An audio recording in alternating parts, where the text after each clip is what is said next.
50-60 కోట్ల రూపాయలు ఒక సినిమా కలెక్షన్ వస్తే గొప్ప అనుకునేటటువంటి మలయాళంలో ఎంపురాన్ సినిమా ఏకంగా 150 కోట్ల రూపాయల బడ్జెట్ పెడితే ఇప్పటికీ 250 కోట్లు వచ్చింది. మోహన్ లాల్కి ఒకటి కలిసి వచ్చింది.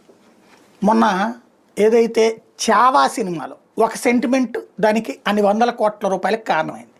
వస్తుగా అన్ని చోట్ల రిలీజ్ కాల, నిదానంగా జరుగుతూ వచ్చింది. అయినా అది హయ్యెస్ట్ సంపాదించుకుంది. ఎట్లాగా అంటే ఆ సెంటిమెంట్ హిందుత్వ పాజిటివ్ సెంటిమెంట్, ఇక్కడ యాంటీ హిందుత్వ సెంటిమెంట్ ఉపయోగపడింది.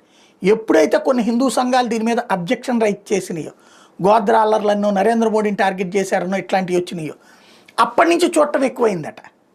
ఉత్తరాది ప్రాంతాల్లో, కేరళలో, తమిళనాడులో, కర్ణాటకలో అట్లాంటి చోట్ల అందువలన ఆదాయం పెరిగిందట.